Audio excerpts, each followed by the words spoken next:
I think we're live on the.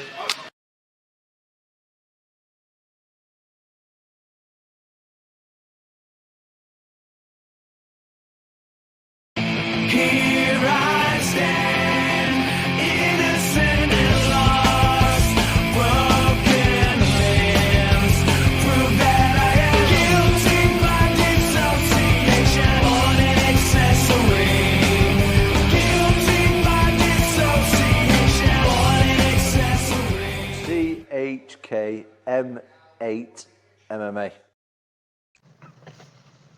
Hey, we're back on the internet live, Tanner, Canada, live from Wyoming. Fight Show episode 61, the Midday edition. We're live here in beautiful, shitty ass weather in Pennsylvania. We're having them sitting in the car due to scheduling constraints. Tanner, Canada, live from either a Somali pirate holding cell or Wyoming somewhere. Or creeper basement with stuffed animals in the background. Yeah. It puts the lotion on his skin or it gets the hose. What's up, Bubba? What's up, guy? How's it going? All right. Sarah had a little bit of family stuff going on, friends, family stuff going on, personal stuff going on this week. Bill is, of course, working today. He's not on the night shift this week, so you won't see him on the midday show. But me and Tanner, Canada, will unpack your cards. Tanner, since we got to do the housekeeping notes live on the internet, I can't share the stream. It's all you today, buddy. We're good, buddy. It's all out. Yeah, I shared it out. I got it featured in the Fight Junkies. Make sure you're checking out Fight Junkies too. It's one of the faster growing MMA groups on Facebook. We got our awards thing popped up for there. Just going to throw that out. We're taking nominations right now we're going to do end of the year reward show. We're going to do like fighter of the year, knockout of the year, sub of the year, comeback of the year, stuff like that. So go get on the post and Fight Junkies and vote on that and hear Bill call out your favorite fighter of the year at the end of this year. And I will have a fuck ton of stats if you're interested. The end of the year shows hit or miss. We did the first one last year with me and Bill, and I just little stupid stats. I'm a big number stats guy, so I will present the stats.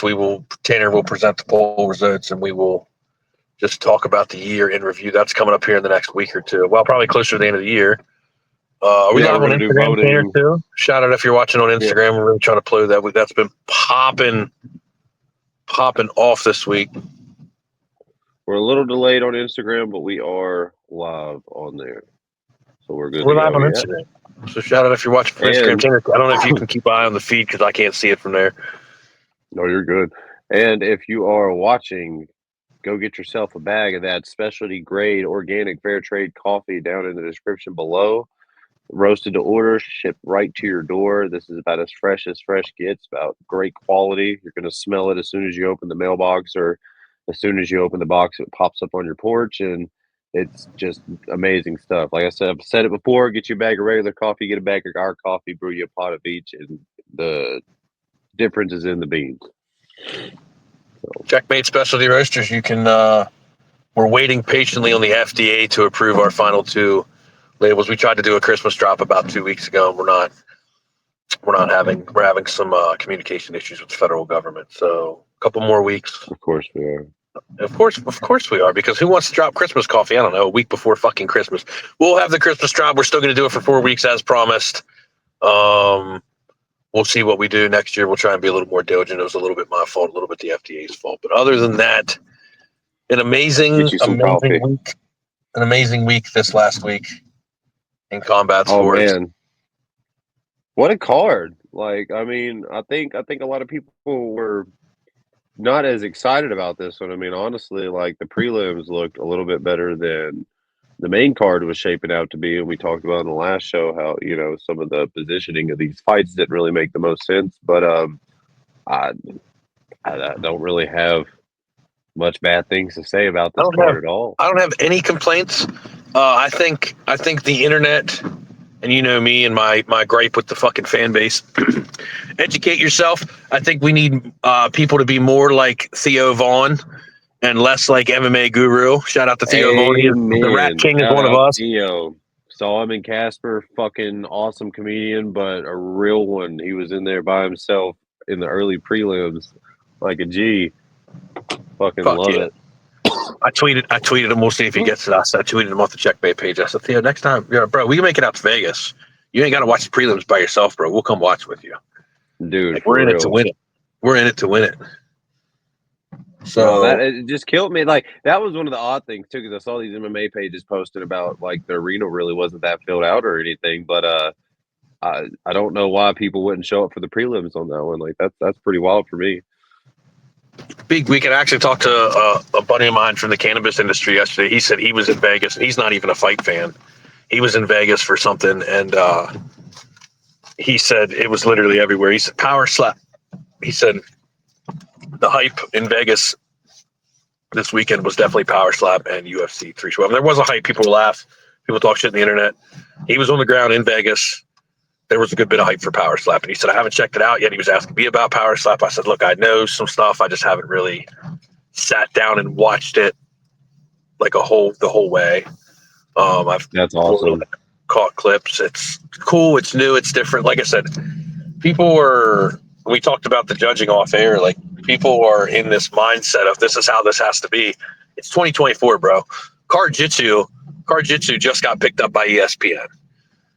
It's an open market. I was watching that when I worked at a place that had a TV at a bar. Like, it was literally Pillow Fighting Championships, Car-Jitsu. You got Mikey Musumeci winning the Fight Pass the Fight Pass Invitational that happened Friday. That was a big deal too. Huge deal. There's a lot of talk about that in the community. Like, I can talk about it. A lot of people are like, there's a mix of feelings with that in the jiu-jitsu community because a lot of people are worrying about these big organizations holding these exclusive contracts to these jiu-jitsu athletes, and they're worrying that it's going to dilute the sport and it's not going to give these matchups that people are wanting. And I just don't really find that to be valid, I guess, yet. Like, with the UFC, I mean, we've seen like Nicky Rod and Gordon Ryan on Fight Pass. I mean, not to exclusive contracts, but we've seen some amazing jiu-jitsu matches on UFC Fight Pass Invitational and stuff like that. So, I mean, I just feel like this is the beginning. This is what Mikey said. He's like, we want belts in jiu-jitsu. We want rankings. We want an actual, like, legit jiu-jitsu, like, organization to fight in. Like, and we're doing that. So, I mean, because I think a lot of the talk comes from like the holding of contracts from Gordon Ryan, and one from the holding of contracts and the way they handle things, and one with Mikey Musumeci, and the exclusive contracts keep them going from ADCC going to the CGI and all that kind of stuff, which is great for the sport. But I don't know. I just think we could really stop and see what UFC does with it. Because I mean, look what they've done with UFC. Look what they've done with Power Slap. Look what they've done with all these other things, you know. Look, if anybody's going to take jiu-jitsu to the next level, it's Dana White. I mean, if you remember back, and I don't know if you're going to remember this, and I don't know how long you've been around the space like that. Like Meta Morris, EBI came out.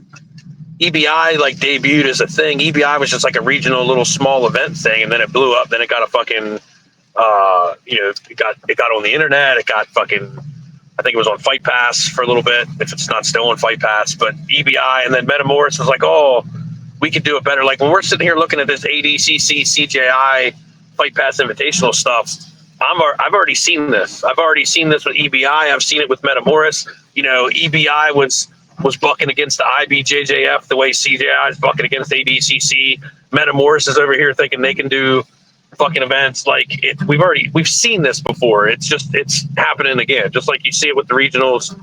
So I'm not surprised. I look forward to it. I think it's going to give the sport of jiu-jitsu, which is now more popular than ever, even more of a boost. So I'm all for it. Like I said, Car-Jitsu just got picked up by ESPN. If you can, there's battle tag, pillow fighting, slap fighting. BKFC is the fastest growing sports property in the world. Shout out to Dave Feldman. We'll talk about that more on Thursday. Me and Bill were out in Philly for the BKFC presser, and it was just a whole different type of energy. Haven't been to regional pressers, haven't been to big pressers, haven't been to big events, regional events. It's just a whole different vibe out there in Philly. So shout out to Dave Feldman. I think Pennsylvania is going to become the official home for bare knuckle now, and I think the reason that prevented Dave Feldman was the commission for a long time. But now that it's legalized here, I think you're going to see Eddie Alvarez And Eric Purcell just opened up a gym in Langhorne or Newtown, right outside of Philly. The first gym in the U.S. with a BKFC cage in the gym where you can go train and actually get looks and work it out in the BKFC cage. So I think what you're seeing is Philly's being the birthplace of BKFC. We were on the ground for the presser. Me and Bill will talk about that more Thursday, or Wednesday. Sorry, made a bunch of new connections. Talked to a bunch of people. It was good seeing Dave Feldman and Nate Shook and all these guys that we used to see back in the MMA days doing the damn thing in Philly. So more on that Wednesday. Super exciting. Just another amazing aspect of the week for combat sports this week. It's just been absolute fucking craziness all week. It's awesome to see combat sports growing like this. Not even just put on your damn seatbelt. No, it's just awesome to see combat sports growing like this. Bryce, wear your fucking seatbelt. The government should not be telling me. No. Government does not tell me to wear seatbelts. The dinging in the background while I'm live on the internet does. That was literally, it's funny because that was literally the argument, like when they illegalized drinking and driving and made people put seatbelts. Everybody's like, the government shouldn't be telling us what to do. It's like, if you met some people, maybe they should tell some people. But you look at my state's a perfect example. My state's a perfect example, and not everybody realizes this. In the state of Pennsylvania, you don't have to have a helmet on to ride a motorcycle. If you were a fully licensed motorcycle rider, you don't have to wear a helmet if you don't want to. It's your choice to wear a helmet. And in Pennsylvania, they can't pull you over for not wearing a seatbelt. But what they can do is add that seatbelt fine. If you have a headlight out and they pull you over, you might get a warning for that. But they're probably going to nab you for your fucking seatbelt. That's the way it works in Pennsylvania. So it makes zero sense. In Arkansas, where I'm from, and where Bryce is from, it's the same way. Like, you don't have to wear a helmet, and I'm not sure if they can pull you over for no seatbelt. Part of me feels like they can, but I don't know. That goes by like city to city, because I know like here in Wyoming and Cheyenne, they'll pull you over for not having your seatbelt on, but then here they won't. But yeah, no. What a great bit of content from that guy though. Like it's always entertainment when he touches the mic. Whether you love it or hate it. Yeah, for sure. Cyril Gahn just posted. Check out the Chkm8 page. We just posted. Cyril Gahn broke 3 toes in the first round fighting Volkov. I guess we'll get to that decision here. If you want to start burning through the card, Tanner. So early prelims, we started with Kennedy and Chekwu. Lucas, I don't want to freaking butcher these names. Lucas Brzeski? Breski, okay. And Kennedy and Chukwu? Kennedy, yeah, we'll go with that. It was good. I mean, I'm high on Breski. I'm high on Kennedy. Like, I've been watching this dude for a while. Like, he's not necessarily the most consistent, like, staying on me, but he's world class. Just, 2 guys on the prelims coming up. Breski is not going to, he'll learn from it. I honestly don't know if I would have seen that fight going either way, but one of them ones where I had no dog in the race, and it could have ended up either way, and I wouldn't have been mad at it. I like Kennedy, but I mean, like, I don't dislike Brzeski, so I'm not going to say I would have liked him to lose. I mean, but it was, great performance. Then we had Ben Askren's son versus Clay Guida. Yeah, little Ben Askren, Clay Guida. Submitted Clay Guida twice now, once in pure grappling and once in MMA. And we were talking about Mikey Musumeci earlier. He was working backstage with Musumeci on that arm bar, getting some kind little tips and tricks. Machado arm bar. It's pretty cool. Yeah, it was definitely a different look. And again, early in the they looked prelims, great. It's not saying Clay looked bad either. Like Clay, I mean, to be 45 or 43, like he looked pretty damn, still competitive. And I mean, but everybody can't be Jim Miller. So yeah, and I like to. You know what? And again, you're gonna keep hearing me say this, but I've been saying it for the last couple months here. I really think this BKFC, with the populated BKFC, it's going to give. Well, one, I think the sport's evolved to the point where this whole over 35 champ kind of unwritten rule of how it goes, I think that's going out the window. I think you're going to see guys competing into their early 40s. Not saying they're going to be on a title run. They're going to be pulling a Yoel Romero at 40, whatever. But you're going to see the length of these guys as the more sports medicine and gets better and increases, and the more services they put out, the PI, and the more stuff that comes out with science. Like, you're going to see these guys be able to fight well into their 40s. So I think you're watching the timeline change for fighters. Well, as not far only as that, but I mean, you're seeing more organizations too. So there's more sustainability outside of the UFC now. Like, I mean, I think somebody like, again, and that was my long-winded point, but I think somebody like Clay Guida can, if he does retire from the UFC right now, can go and have a good couple years with being the name that he's already established, highlighting himself shows in the BKFC. I think he can do it. I think Jim Miller could probably do it. I think guys like Jeff Neal could, these guys with some halfway decent boxing, I think they could probably, even do a little 2-3 year end run, stretch themselves out a couple more years with stuff like the BKFC, with stuff like Game Bred Bare Knuckle. I mean, you look at Game Bred Bare Knuckle, and Junior Dos Santos is champion again. Fuck ton of ex-UFC guys, Game Bred Bare Knuckle. I mean, you got Ben Rothwell getting ready to fight Mick Terrell for the heavyweight title in BKFC. So it's 2024. There's different looks. There's different stuff. For sure. I mean, you got Paige Van Zandt and fucking Power Slap now. So it's like, it is what it is. I think the name of the game is not so much do one thing. The name of the game is create yourself a profile and get yourself out there and do a bunch of different shit. So, I mean, it's what we try and do anyways. It worked for Mike Perry. Next on the card. Joshua Van and Cody Durden. I mean, Cody Durden looked really good in round one, but then just got beat the shit out of him, or just got the bark beat off of him. He's definitely a dog. I think he overextended. There's no questionability on. Did we just see like the exit of? Did we just find the next Clay Guida? We saw like Clay Guida on the tail end of Clay Guida's career, but now we have Cody Durden. Is Cody Durden just going to be the next Clay Guida coming up, where he just able to get the shit beat out of him and keep coming? Josh Van was picking his shots at will, lighting him the fuck up, and broke his orbital. That was another thing too. Cody's orbital was broken.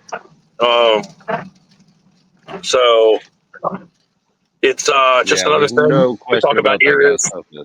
Yeah, there's talk about eras. Josh Van and Cody Durden, definitely some names to look out for. I know Bill Bookwalter, we cover this on Wednesday, is not a big Cody Durden fan, so I'm sure he'll have something to say about it. So I'm anxious to hear about that. But shout out to Josh Van for putting on a master class. Cody Durden for the durability.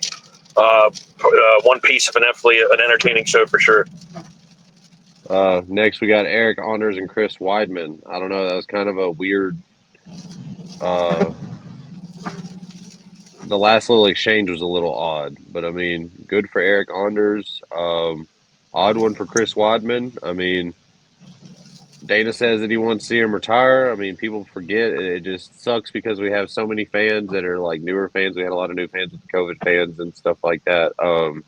That forget this guy was a champion. Like, I mean, he came back from that shattered leg. He's got how many is he win? What's he in his last three? I can't remember if he's won one or two, but he's won a fight, and I mean, yeah. I mean, he's got what did you think about a career on the commentary desk? Eric Anders, the main thing on that was the story about him doing. He's basically performed at college. He performed in his UFC career as a functioning drug addict. So shout out to Eric Anders for making that public and going through the battle and sorting what he needed to sort. And who knows? We'll see. We'll see what comes from Eric. I was hype on him when he came in because he was an athlete in another sport, and I always like seeing how they do. And I mean, he's a physical specimen too. Like, the dude's ripped. Yeah, the dude has definitely got the physique for it. I think you might see a few things. I think he probably wasted a few good years of his fighting prime being on the shit, but it is what it is. He's through it now. So, yeah, I don't know. Weidman's got options.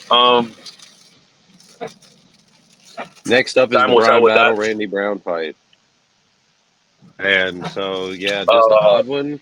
Battle missed weight by 4 pounds. I'm usually a little more lenient on fighters if they're missing by half a pound, something like that. It's a bad weight cut, stuff like that. But I mean, he missed by 4 pounds, and then he came in, and I mean, the decision was arguable. I'm not going to say it was a robbery, but it was a close fight. And this is one of them situations where I look at it with two different hats on.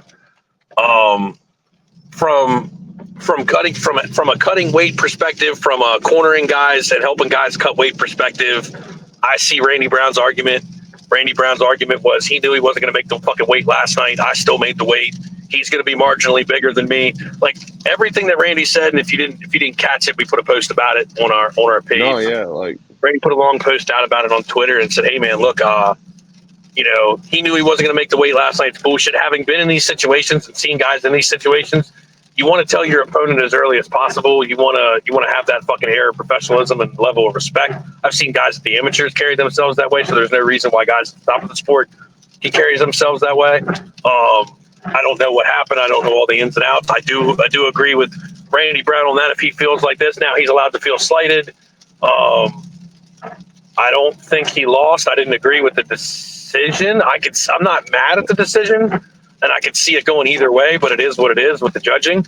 But yeah, I you didn't either finish it or you either finish it or you take that risk.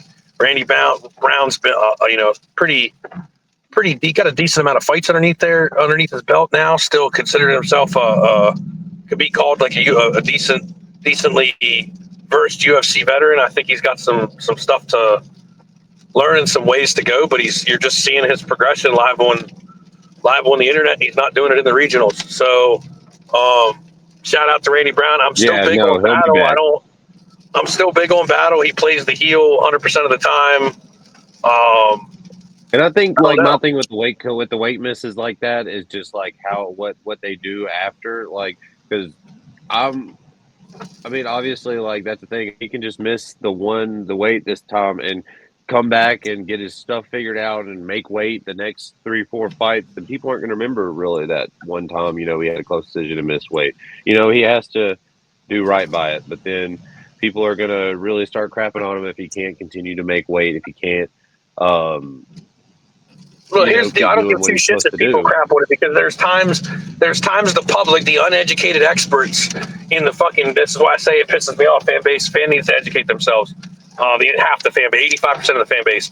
There's times where guys literally get checked out by the physician that's there with the commission, and the physician says, hey, this is dangerous if he does this weight cut, and you end up with a catch weight bout, and not everybody knows that they want to give the guy shit for missing weight when it's a medical issue. Okay, yes, then you need to have the conversation of, okay, this guy's had this medical issue or whatever 2 or 3 times at 55, maybe he needs to move to 170 or whatever the case may be. Like, there's a lot of stuff that goes into this that people don't take into consideration. So I don't give a guy shit for missing weight. You don't know what happened. Now, if he's on Instagram 2 days before eating 2 big plates of pasta and then fucks up his weight cut, that's on him. He didn't prepare. He wasn't a professional. But there's a difference also. But there's a difference in a physician stopping a fighter from cutting weight and then calling off and doing the catch weight. So now their opponent knows that they don't have to finish that cut, or they can, not exactly. That was Randy Brown's argument. But when you come in though, and you weigh in knowing you're not going to make weight, that's where it's a little shitty. Well, yeah, that's why I agree. I agree with Randy Brown's argument, but at the same time, play devil's advocate. You don't know what Battle was going through. You don't know if it was medical. You don't know if it was what. You don't know. It could be a one-time thing, and we could go 10 more Brian Battle fights and never discuss it again. So again, take it for the situation. We won't probably if he does better. He lost at first. We'll see what's up. Randy Brown. Neither one of those guys. If that would have lost, Randy Brown, I don't think lost anything in that. Probably learned some stuff. But if he didn't learn anything about fighting, he learned some stuff about the game. You know what I'm saying? If he didn't know it before, I'm not saying he didn't. So, what's next on that? Next is Aljo and Mavzar. And just excellent displays of grappling. Shout out to one of the best grappling. Shout out to one of the best grappling. I'm a grappler at heart, so this tickled me pink. The exchanges were just at the highest level. And a lot of people made the case that Aljo won. I'm not going to say robbery, but I'm going to say it was a very close fight. I don't know. I saw arguments for either way. I can't remember which round it was, but I feel like it came down to a certain round. And it was just an excellent grappling exchange. That's definitely one I haven't got the chance to rewatch. I did rewatch the Gone fight because there was that debate and I had time. I didn't rewatch that one yet. I think I'm going to try and rewatch it. I'm going to pull this. I'm going to pull the scorecards. I think I'm going to rewatch, and try and do what I can detailed wise, knowing what I know, and then see where it stacks up with the scorecards because I haven't looked at them yet, just to give it a valid opinion because I haven't done that yet. Sometimes I do like to do that. The word robbery just frustrates me though, because I mean, like either way though, like I mean, you could probably rewatch this one. You'll probably still come to the conclusion like this was a close fight. This was back and forth grappling. It wasn't like one guy led the dance and pushed himself further ahead by any means, you know? So, again, there's people out there still arguing the Alex versus Yuri stoppage, not realizing he was unconscious 4 seconds before they stopped the fight. So, I could care less about what people say and what terms they fucking use. That wasn't a robbery. Could have went either way. No, again, another solid performance by two guys where I don't think anybody loses their stock. I think Aljo is still right up in there after just moving to featherweight and only having one or two appearances at featherweight. You know, I think there's still a lot of time left for Aljo. I think while I agree with most of the hype on Evolov, I agree with most of it. I think he's probably the most deserving of a title shot right now. If you had to pick one fighter in the UFC that deserves a title shot right now, it's probably him. It's probably Mofsar. Yeah. Can't argue with that. But Anthony Smith, the next one. Anthony Smith. the next one's actually the Vicente fight. But I mean, that one was quick. Anaconda choke, 52 seconds. I mean, vintage Luke. Like I said, like earlier, we were talking before the show, I forgot this guy was just 33. Like we said, he's been fighting for 10 years and he's been fighting consistently at least one, usually 2 or 3 times. I think 1 year he just fought once, but I mean, just been consistent with fighting like the last 10 years in the UFC. And then you just kind of forget that this guy's not 40 yet. Like he's still only 33 and still doing the damn thing. The only difference between a journeyman and a fucking champion is a belt, bro. Like the guy's a journeyman. Sam Alvey was a journeyman. Like these guys come in, they spend a decade in the UFC, fighting at the top level, fighting the top guys. You can't knock any guys like that. Multiple times a year, fighting through injury. I hope Luke can put it together and make a title run and make his way back up towards the top of the rankings, bro. Because he's a solid fighter. He's a true professional, and he's a great martial artist. So I want to see good things for him. 52 second, I believe, was that the fastest? Was that the fastest one in UFC history? I believe so. It's the reason why they call it the Anaconda. Just snatch that motherfucker up. Bro, stretch his neck the fuck out. Anthony Smith Reyes. I almost don't even want to cover that. There's some people are talking, like people are making jokes. Like I haven't really said anything about Anthony Smith or anything like that because I just can't imagine what that guy's going through. Like if people don't know, he lost his jiu-jitsu coach 2 weeks before the fight happened. I don't really know the details about it, but I mean that's the guy that 57. If I remember the stat correctly, the guy was with him through 57 of 58 pro fights. Their families did things together like they were truly friends. He's been with them throughout this whole journey. Say what you want about Anthony Smith. The guy's got damn near 60 pro fights underneath his belt. The accolades that he has outside of MMA. His fight IQ is great. His work on the desk is good. He's articulate. I personally like the dude.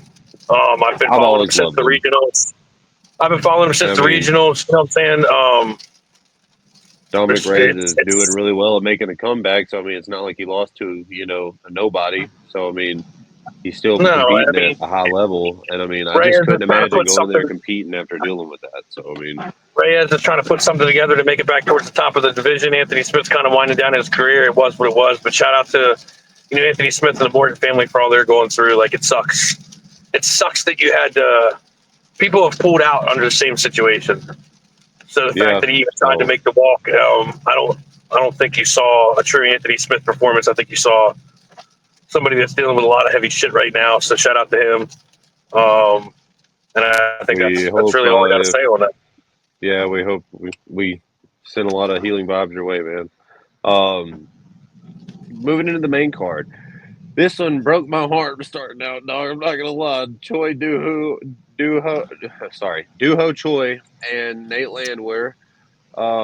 Just an out. I mean, first off, like, this guy looks amazing to be in his 40s or 40, 42. I can't remember how old Duho Choi was, but in his 40s. Looks not in his 40s, and just kind of a masterclass. I mean, like, he just outclassed Nate Landwehr really everywhere. And I mean, Nate's a dog, so it's going to be hard to put Nate out, and he's going to mix it up. Nate's a good mixed martial artist, so I mean, he just kind of had to put him in a position where he had to make him quit. I mean, nothing Nate could do at that end about that crucifix position. So, I mean, Nate's just got to go back to the drawing board and try to polish up those edges. And I mean, I don't really know I feel like it's less about what Nate did wrong and more about what Duho Choi did right. It was just that guy's night. Like, everything just literally fell into place, and all the pieces of the puzzle just fit right together for him that night. It only takes one mistake, buddy. Shout out to Duho Choi. That guy still gets carded for beer. I guarantee it. If you try to get Duho Choi to buy you beer, he'd get carded. That dude looks. I forgot. I always forget how old he is because he looks like he's 23. Missed some years off his career due to South. He had to serve, mandatory service, military service in his country. Shout out to Nate Landwehr. His wife is, I guess his wife. I don't know what the deal was, but I think his wife's half Japanese or something. But they basically made the comparison like they were the same country, and Nate was like, they're different countries, right? Well, they're from two different countries. No, the reporter was asking. He was like, "There's a lot of Japanese fans watching this show because of Kaya Sakura. Do you think their fans are going to not like you because if you knock out their guy this weekend?" He's like, "Oh, this guy's Korean." So, yeah, that's what it was. Yeah, I didn't mean to paraphrase, but yeah, that's what it was. Bro, these are the fucks that get media passes. You have the top fighters in the world. These are the fucking questions you ask. You ask Conor McGregor questions to Dana White. What the fuck are you doing? What kind of answer do you think you're gonna fucking get? You're gonna piss them off. That's what you're gonna fucking do. So shout out Nate for handling that well. But the next one, Kron Gracie, Bryce Mitchell. Like we said, I don't really know why this one was on the main card. Kron Gracie didn't really learn his lesson from the first fight from pulling guard, but at least he didn't do the butt scooting. That's still not much of an improvement from what we saw. I'm a Gracie dude, so I don't want to slam this guy too hard, but something's gotta click where you're like, this doesn't work. I've got to figure something else out. Don't get me wrong, that armbar transition and that almost back take was kind of cool, but it doesn't work. And I hope this shows the guard pullers out there that practically it's not realistic. We don't mean, like, it has its place in jiu-jitsu, don't get me wrong, but practically in MMA and most realistic situations, it's not a practical application. 30 years ago, his dad and his uncles were storming dojos, killing everybody with jiu-jitsu. The karate guys, the kung fu guys, the taekwondo guys. Yeah, Kron is a world champion jiu-jitsu. Kron is, I mean, there's no doubt about that. But you just got put out by a good old boy. You just got put out cold on international TV by a good old boy wearing camouflage shorts from the backwoods of Arkansas. And again, shout out to Bryce Mitchell. Bryce Mitchell's a cool dude. Like, I had a long conversation with Mike Stewart, who's a big name in the jiu-jitsu game up here in the Gracie space. He speaks super highly of Bryce, and he's somebody that one of the few people that I know that have met Bryce and had personal interactions with him. And there's not one person that speaks negatively. I don't care what you feel. Everybody's allowed to have their own opinion. It's the beauty of America. But shout out to Bryce Mitchell for making it look somewhat easy against one of the best jiu-jitsu guys in the world. Yeah, quit pulling guard. That's it. Now, yeah. Cyril Gahn and Alexander Volkov, we touched on this a little bit earlier. I don't think Cyril Gahn won. Cyril Gahn doesn't think he won. Cyril Gahn broke 3 toes in the first round, so shout out to him for pulling, and going the full 3 rounds. I was really upset. I think it was in round 2 whenever Volkov went for the double ankle sweep, and Volkov grabbed the fence to stop the the sweep and they didn't reset position like that. I thought that I don't know. Just some things I remember from the fight, but I thought Volkov won. Dana White thought Volkov won. Commission made a case for Gone. I don't know. Like you said, you went back and watched it. I might have to go back and rewatch it. I guess Knowing that they I'm not made the saying case, it's. I don't know. knowing that they made I the like case saying close looking, fight, but I thought it was clear. I don't know. knowing that they made a case looking for the argument, I watched it back and I could see the argument. That with that being said, again, it is what it is. It's just if this, I can see the argument. That's all I'm saying. I'm not saying that Cyril Gane won that fight. I don't think Cyril Gane thinks that Cyril Gane won that fight. I'm saying I can see the argument, and that's all. It's Right. not cut. There's some shit that's cut and dry that you see. You know, we had it the other week. We've had it a couple times with what I believe was a Derek Cleary, I believe is the one we were talking about, where two go one way, one goes the other way, and you're like, what the fuck? This is one of those situations where it's like, oh, okay, you almost have to watch it. You can't make an argument. Look at this again. Yeah, let me look at it again. I can see the argument. Now, when I watch back the fight that I'm going to watch again, I might cue that back up and watch it again before Wednesday's show just to give it a chat. But it is what it is. We move on from here. I think knowing the fact that he broke 3, and then again, this is the thing. People that have never thrown a kick before are making comments about a guy that broke 3 feet and still fought for 12 to 13 minutes or whatever it was. I cannot imagine. I've broken I've broken my foot pretty early when I was doing jiu-jitsu. I couldn't imagine that was it for me. Like, do you remember that was it for a few weeks. Do you remember my ankle about 3 months ago? Yeah. That wasn't even a broken foot. Do you remember my ankle 3 months ago when it was 14 shades of purple and it was swollen for about 3 weeks? Yeah, because I caught an elbow. I can't look again. 85% of these experts are making comments have never even stepped foot on the mats. Don't even understand you got to take your shoes off to get on the mats. So I could care less about the MMA fan base.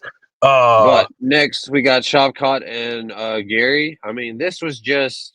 I mean, it's what happens when you have two of the best guys in the world, honestly, like fighting. I mean, it's not going to be always the most super exciting. These aren't brawlers. These are MMA like technicians. So this was just a very high level technical fight. I think scorecards are right. 3-2 Shavkat. I don't think Gary lost any stock, honestly. He stepped up, fought one of the scariest guys in the division. Nobody wanted to fight this guy.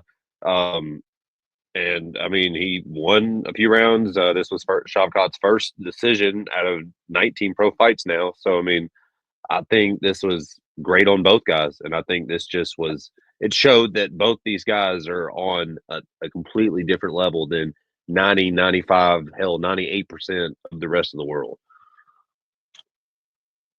I hate terms like fraud check, and I hate terms like exposed. I think you saw a little bit of you got to see a little bit of a different look. We say you got to see a little bit of a different look from Khamzat or Shavkat. I always do that. You got a little bit of a different look from Shavkat. And I think seeing him go the distance like that, I think I'm anxious to see. He looked good after 3. I'm anxious to see 5 versus Bilal. I don't know how it goes. But like they said, now Bilal has 5 full rounds of recent footage to watch, and Bilal's a decision machine. He knows what he knows what he's doing in that aspect. So yeah, I hear what you're saying. Yeah, so Shavkat's going to have to do something special, or we're going to see Bilal. And again, everybody that makes the walk gets respect. But do you want to see a title defense? Do you want to see a 5-round Bilal decision title defense, or do you want to see an Alexandre Pantoja decimation of one of the top prospects at his weight class in the world? Yeah. Agreed. And moving into that one, I mean, not to say Kaios Sakura looked bad. I like those flying knees, dog. Like I just remember like laughing the first time. I was just like, holy shit. Like even just thinking about them now, like I just remember the sounds of those flying knees that Kaios Sakura. I think there were 2 good ones that he landed. And I just Pantoja, I mean, just seem unfazed. Like, I mean, so I just Oh, wow. Like, he hangs in the ranking. Like, I'm not. Again, we talked about it when we shouted out Jordan Vucenic. Jordan Vucenic got the call up. We've talked about it recently. You learn in a loss. Like, again, these experts on the internet, oh, this guy lost. It's recency bias. It's whatever the fuck you think it is. Kai Asakura learned where levels are. You know what I'm saying? Kai Asakura is going to come into the UFC, and he's going to be able to hang in the top 5 of that division for a good bit of time until he decides not to. I believe. yeah, no, I agree. Like, I think, I mean, it was so exciting. I mean, either way, like you can say whatever. He got choked out. He needs to, check out jiu-jitsu class a little bit. And like, it's like I said in like another fight. I think it's less about what Kaya Sakura did wrong and more about what Pantoja did right. Like, I mean, Sure. it just shows. Like, honestly, like with Pantoja having all these fights in the UFC and Kai having these fights in Rise, and like I just think it shows like the difference in quality of experience. Like having it just shows the levels of difference in these organizations, and UFC being, I mean, one of the best. Again, we talk just for the reinvestment into the fighters and into the sport. Does everybody take advantage of it? No. Some people can't take advantage of it, and I understand that. But every fucking so many months, there's a new strategic partnership announced. There's a new press release that comes out about stem cells and supplements and hyperbaric chambers and this treatment and that treatment and, world-class striking and the facilities and just that's what sets them apart. And then on the other end of the spectrum, and again, we're fighter first here. We're fighter centric. We want fighters to have options. But on the other end of it, you have guys like Patchy Mix, Pitbull. Recently, I don't remember who else has said it, but you're having all these contract issues with PFL Tour. Guys like Eblin aren't complaining. Guys like that we've heard. And some of these guys, I'm a little bit more in circles of people that are around them. Other people, I'm not, so I can't speak on it. But Yeah. how much longer do they have in the current form? So time will tell on that. But all right, well that's the time I got for today. So go buy some coffee, fair trade, organic, roasted to order, shipped to your door. Christmas flavor coming soon. If the government will stop fucking with us, and we'll be back on Wednesday with Bill. Maybe Sarah, but definitely Bill. Bill's all locked in for Wednesday, so you'll at least get me, you, and are you right in? Are you check, and I will let you know. Yeah, let me know. We'll figure it out. But yeah, look for us Instagram. We appreciate you if you're watching on Instagram at Chkm8 MMA. If you've been on our Instagram, showing love for the last couple weeks, we appreciate you because the Instagram, all the socials are absolutely fucking blowing up right now. But we've specifically been focusing a lot on Instagram, and it's been blowing up. So we appreciate you guys there, especially if you're watching live. And I guess we will see you Wednesday for episode 62. Yeah, sure will. All right, guys. Until next time. See you next week. We'll see you Wednesday. Bye.